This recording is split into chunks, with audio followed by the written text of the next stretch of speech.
Hello there, live stream friends, and welcome to our first live stream broadcast here at... Are there really people out there? Are you on the internet, the cyber world? Everyone clap and let us know that you're there. My name's Derek Andrews. I'm the music curator for the festival, for Luminato Festival, and we're back here at the beautiful David Pico Square, and I've got a couple of guests, and we're going to talk about what they're going to do later on tonight. The first day of the festival. Please welcome Jesse Cook and Amanda Martinez. Hi. Hi. Thanks for having us. It's I'm going to explain why we're having you to the folks listening there, but we've got some questions from folks out there in the great interwash. Wow. And it's kind of about you being together. So we're not a couple. we're not together. Be clear, they are not a couple. I mean, we're really good friends. Don't get me wrong, but you know. I know they're partners. I can attest. They're not a couple, but we're not a couple. Tonight you are. The program tonight features Interactivo from Cuba, Emily Michel from Haiti, who lives in New York these days, but is a good friend of Toronto. And Jesse's going to close the evening out and has several special guests, including Amanda. So here's the question. Making music together. I know you've done that before. Any thoughts of making a recording? This is a question that's come in from perhaps Michael. But perhaps from Michael. Yeah, well, perhaps sure. Michael. Thanks for the question. Pardon us for being a little disorganized. This is the first one of these. Are you thinking of? Have you recorded before? And would you like to do that? What are your thoughts on that? Do you want to start? Oh well, I've been a huge Jesse Cook fan for many years, and it was like a huge thrill for me to be invited to record a song on Frontiers. Yeah, I think that's right. Yeah. Okay, I'm like thinking fronteras. So yeah, if I had the opportunity again to work, it would be I would jump at the opportunity. He's amazing, and I'm super thrilled to be performing with him tonight. Okay, this is just embarrassing now. We recorded together years ago, and we've actually done this. We've performed this song. We did La Llorona, the Mexican folk tale song, and we've done it how many times? Like we've done it on a few TV shows and things now, and I feel like we're doing this all the time, but actually, no, it's. I would love to do something with you. Let's explain. Thank you, Michael. For Michael, if that is your real name, thank you for for suggesting that. We may do that. We have to figure a song, I guess. Right. Sorry. Go ahead. No, it is indeed Michael Vortamali, but let's explain that song that you are doing together, because I know it as a song that Lassa performed. No. It's the name of her first record, but she Oh. never performed it because she didn't feel that it should ever be recorded after Chavela Vargas did the quintessential version. Okay, well, let's just go into that a little deeper, because it is a beautiful song, and we're making reference to artists that are very interesting. We did a tribute to Lassa de Sala here at the festival last year, Dance Lassa Dance, and she's continuing to be remembered, remarkable artist. Yeah. But you've just mentioned the Mexican artist who originated that song. Yeah, well, I think it's a traditional song. Why am I talking? You should be explaining. No. Yeah, no, it is. It's a traditional song, and it's one that, depending in the region of Mexico, there's almost a different version of the lyrics and the meaning behind the song. So I think there are quite a number of different versions out there. The best way somebody ever described it to me is La Llorona is a love song to death, which is really creepy. But it's, La Llorona is the weeping woman, and the fable is that this woman drowned her children, and then she drowned herself, and then spent eternity sort of wandering, crying for the horrible thing that she's done. And then this song, which is kind of romantic, like if you're like me and you're just struggling to understand the lyrics, you would almost believe it's a love song, but the lyrics are all about that incredible sadness that she sort of is condemned to spend eternity with. But you haven't recorded that on anywhere. We recorded it together, yes, on my record Frontiers, and then and the reason I knew about it was actually what you mentioned, which is that Lassa de Sela recorded an album called it La Llorona. Her first record, which was one of my favorite records of all time, and I was wondering, what's this song that she's referring to that she herself does not sing? And I started digging, and then I'd fallen in love with the song, and then Amanda recorded the song on her record, a different version, like a more up-tempo version, and then I thought we should do kind of a spooky version, more like the Chevelle Vargas kind of version. We're back, and we're in the middle of a conversation about. Well, do you want to pick it up, or do you remember we where were we talking were? about Lasso de Sela, Yeah. and you were talking about whether we should re-record the song together. But I think we're good. I think we're good. I'd like to do a different song with her. I just don't know what that song is yet. But someday we will find that song. That was not my question. No, okay, but, I know. Well, a bigger project. I think the person asking thinks that you guys are a great fit, and we're going to see that live on the stage tonight. hopefully. And now the pressure's on, right? Sorry, go ahead.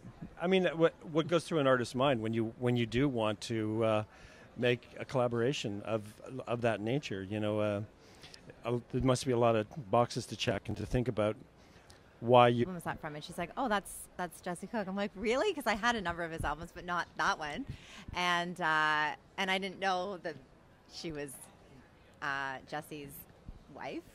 And then I think you came out to a show that I was doing at Luva Lounge and heard me perform La Llorona. Is that possible? No, you know what it is? We were at Hughes' room to see Lassa, and we met. Oh wow! That's how we met. Yeah. Right. She did a multiple night stand at That's Hughes' room. right. That's right. Oh, yeah. And but also the guitarist from my band at that time, Kevin La Liberté, I was looking for a singer for a song, and I said, you know, you work with lots of different singers in different groups. Who is, who's the most amazing vocalist that you work with? And he said, oh, well, that would be Amanda Martinez. Oh. Yeah. Hey. So. Wow. No, and then I heard you, and it was amazing. I mean, you know, because you're always sort of being very humble about your lack of a musical background or whatever. But you're a natural. I mean, that thing that other people spend their lives trying to achieve, you just seem to kind of have it naturally, which is the ability to be kind of incredibly emotionally open as you sing. You know what I mean? Like that emotional honesty is just like right there, and your voice gets huge. I don't know. That's my take on it. Well, thanks. Flattery will get you everywhere. So you were talking about influences. Music. So let's pick it up Okay. where we were talking about influences on for both Amanda and Jesse Cook. The thing I always try to do is find those points of intersection that exist between music of different cultures. So, I mean, I'd like to say that it's some sort of great theoretical thing, and it's all about, the history of the music and how the roots are shared, and therefore, they fit nicely together. But at the end of the day, it's really kind of an organic process. You fly down to Colombia and you work with Los Gaiteros de San Jacinto, and you try and make it sound good. And when the hair stands up on the back of your neck, you think, we've got something. And accomplished, mission accomplished, and fly home. So I guess on Nomad, I went to Cairo and I recorded with musicians in Egypt, and on the Rumba Foundation, it was down in Colombia, and it was also working with Cuban musicians here. On the last record, the Blue Guitar Sessions, it wasn't really a geographic location. It was more trying to work with a certain feel, that idea of melancholy, and a record where there are no fast songs, and also my music has tended to be kind of large and bombastic, like I tend to be more is more kind of a guy, the Phil Spector of world music, just, let's have 10 rumba guitars and then let's layers of sound. Yeah, Brazilian, drum school, and let's add some more, and, just make it bigger and bigger. And on this record, I went completely in the other direction. I was trying to just keep stripping it away and getting it down to just the bare elements. So we're going to wrap up, and I'm going to ask a final question about what's next for you guys, because musically there was actually a question about what you're going to do with your next recording. Do you know yet? I like Amanda. I have to say, I could tell you, but then I'd have to kill you. No, I don't know. I'm working on the record. It's definitely not a quiet record, and hopefully it'll be done by next spring. That's the plan at this point. But it's still a work in progress. And Amanda, you've put out a record recently, and you're working that record, as we say in the industry. Yes, yeah, I'm having fun touring it, and we're working on some performances down in Mexico, and then also hopefully having some time to work on some new material and experiment. Very good. Well, we're really looking forward to seeing the show tonight. Thanks for joining us on our first Luminato Live. And Thanks for having us, by the way. I'm really honored to be here, playing here. It's a delight to be able to hire Toronto-based musicians to open the festival and bring what they have to say and what they have to offer musically. As I said before, it's the Pan American Tropical Triple Bill with 3 acts. One from Cuba, Interactivo, Emily Michel from Haiti, Jesse Cook with Amanda Martinez, Kike Escamilla, and Baca de Bamba. It'll be a free show at later tonight. And for those of you tuning in, we will. This is behind the scenes, the artists and how they prepare for their music and what's going on with a couple of great ones. Thank you, Amanda and Jesse. Thank you, Derek. Okay, we're good to go. Welcome to one of our Luminato live sessions, and we're talking to the musicians behind the scenes. My name's Derek Andrews. I'm the music curator for the festival, and I'm here with Joel Gibb from the Hidden Cameras, and we're going to talk about your music and your show coming up on Sunday afternoon, and just get to know you a little bit better. And I'm going to confess right off the top that as much as I'm a Toronto-based music guy, I'm not as familiar with Hidden Cameras as I should be, and I got to know them fairly recently. But you guys have had a long career. 8 recordings, is it? Like songs, you mean? No, releases of CDs. Like 6 studio records. Okay. A couple kind of 4-track demo records, some EPs, and yeah, been around. We played since 2000. Okay, we're going to keep around town explaining to people who you are and what it's about, because if you haven't seen the show, well, maybe you're fans and you know more than me for sure. But I saw the show at Lee's Palace in the fall and was blown away. There were 18 people on stage. Was that? I don't know. Yeah. A lot. There was a lot. Yeah, we had a choir for that one. But for our Luminato gig, we're going to have just 3 backup singers. So, yeah. And so the approach that you take with the shows, like there were strings, the vocal section was large. What is constant? What is there all the time besides yourself? Me. Yeah, that's it. That's about it. You got a lot of friends. Yeah. And I made a lot of musician friends over the years in different towns. So, I mean, there are people that have played with me since the beginning, but they don't really play every show. So everybody can kind of create their own role in the band. You know what I mean? Like I've had David Meslin play drums, bass, guitar, keys at different times throughout the shows. Like it really depends what's missing, and he just picks it up, like glockenspiel on this song, or he's learned the songs on every instrument basically. So that's sort of the culture in the band a little bit.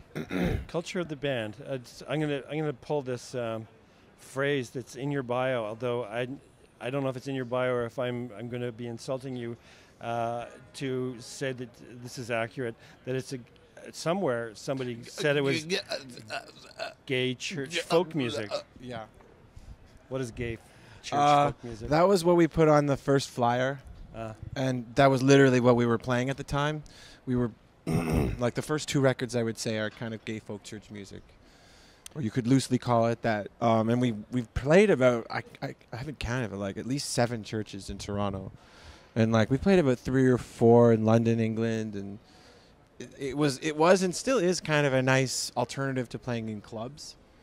They're just harder to like book when you're on a long tour, but yeah, we would. Yeah, back in the day, it was like performances in churches with acoustic guitar strumming and using the pipe organ and tambourines, and it just had this aesthetic, you know. Well, when I did hear about the band early days, it was the choir side of it that I was hearing about. That was distinct, or giving you, the size of the ensemble, the sort of community connection. Yeah. And so, where does the vocal fit in for you in terms of the making of the music? Is that a big deal for you? What? The vocal choir? The big vocal sound. I just like vocals. I noticed I rarely write songs that have instrumental sections. There's some songs are just constant singing, and there's always backup parts, and there's always additional vocal things and stuff. So it's always fun to kind of realize that. And most of the band sing, like our drummer sings, keyboard player sings, viola player sings. So yeah, it's really encouraged. And you said for the show here at Luminato, there's just a few in the vocal ensemble? Yeah, I just like section? fine-tune this nice backup group. Three singers, and they're really good. Would I've seen them? Because like previous choirs are always like a little more ramshackly. Like it's some good singers, but also some friends, and it's more about the vibe, and that's how the band has been. But we're still gonna have that vibe, but just with some solid singers. Yeah. Solid, yeah. Well, you own a position in the festival that on Sunday afternoon, all on your own, and we gave you that elbow room, so to speak, to stretch out physically on that stage. You think that stage is big enough for you? Yeah. We are Definitely. looking out at an expanse here at David Pico Square. The stage is actually built for the Toronto Symphony Orchestra. They need to fit on there. Oh, really? How many people are that? I think it's 75. 75 can fit on there. Yeah. Great. Well, then we can fit 15. No problem. And the square has been fitted out. There's a lot of folks just sort of rolling through here right now because it's a public square. But it's a ginormous stage. King and John is the location that we are at if you have not been here before. But we thought that we'd give you elbow room both on the stage and just in the time frame, because you're not opening for somebody and nobody's opening for you, and That's good. you have a new record, and we thought we'd just ask you to roll with that, and maybe you could talk about the record a little bit, and also just like we tracked you down. I think you were in Berlin at one point. We were reaching out to you. Yeah. Fill us in on both of those things. Oh, I kind of spent time in between Berlin and Toronto, but I've been spending more time in Toronto this year. But yeah, the new record's almost all in F minor, so it's kind of darker material. I wouldn't know what to call the type of music it is, because there's a dub song on it as well. It's kind of playing with genre. The last two records have been playing with the idea of genre. So yeah, we're gonna play basically play the new record as a medley to start off the show, and then delve into the older material near the end of the show. It was certainly, I'm going to keep referring to my experience with Hidden Cameras, which was this Lee's Palace show in the early winter, and it was a party. People were dancing. It was kind of happening. I was standing in the back of the room, and I was telling somebody I was thinking of hiring the band, and he said, I remember the word dangerous was used. He said something about, this show is kind of tame. They get a lot more dangerous. So when we got dangerous? Yeah, apparently. But we weren't before? Well, Are we always does the danger level come up and down? I don't know what you mean by danger, like physical danger, like someone's going to fall off the stage. Do you all keep your clothes on? I don't know. There's been shows with less clothes. Okay. Yeah. Any plans this Sunday for? It depends how hot it is. I think it's not going to be very warm and it's going to be overcast. But literally, if it's so hot in the club or wherever we're playing, I mean, anything can happen. Anything can happen. I think the person telling me using the word danger was also referring to the music, that it gets explosive and you have a great engagement with your fans. Like the audience were really digging what you were doing. I don't know, maybe from an artist standpoint, what you could talk a little bit about what that feels like. What motivates you to get people going so revved up? Is that your mission in life? That was kind of one of the premises of the band, was kind of a little bit of a reaction to the music scene in the 90s, I guess, in Toronto. It was kind of boring, right?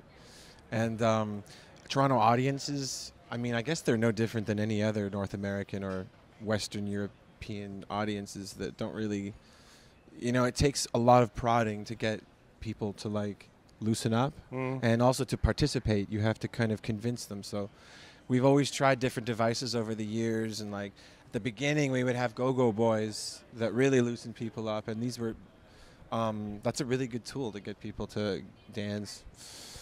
You'll grab audience members to come play tambourine to varying degrees of success.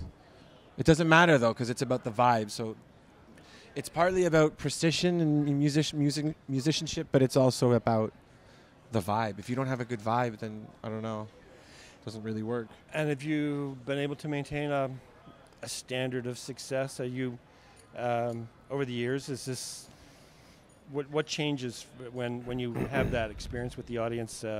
Is it because you've moved? You're playing a town that doesn't get it, or you've got an audience that doesn't get it, or do they always get it? Again, it depends on the city and like the culture and stuff. Have you played in Europe?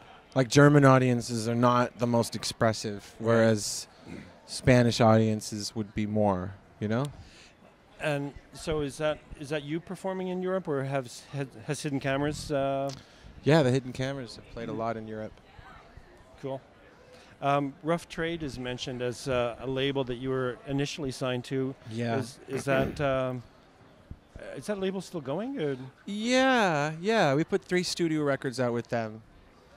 And we're talking about reissuing, actually, the first record. Nice. So, which they don't really do. So hopefully that'll happen. And this current record you put out yourselves? Yeah, and with a company called Motor in Germany. They handle the world, so... So, what's in the future for you? And maybe you can explain one other thing about your relationship with the band. Is it your personal project? Is it? Yeah, I mean, originally it was like a vehicle for my songwriting. So I'm the songwriter and the director and stuff. And yeah, I like grabbing people and throwing them on stage. And getting them comfortable with performing and taking directions. And a lot of bands were formed out of my band. Like a lot of people became performers in my band. And so that's a legacy that I really like. But yeah, it's like my project, my songs. I do the artwork and like, I don't know. It's a life mission. It has been, yeah, the last while. The fact that you're tagged in your bio as being from the gay community, and we're looking at a major gay event happening in this city with World Pride, that works well for Luminato. We're delighted to have you represent, so to speak. But what is your point of view about the fact that World Pride is coming and that you are here in Luminato? I guess I'm kind of asking. I'd rather play Luminato. I mean, we've played Pride before, and it's nice, but it's nice to play Luminato, too. And we're not, I mean, I like girls, but I just think heterosexual stuff is really boring a lot of the time, so, yeah. That's something I guess we're going to see on Sunday afternoon. There's a lot of characters in our band. You can't really define it too much. Well, I'm certainly looking forward to it. And what do you think the head count's likely to be on Sunday?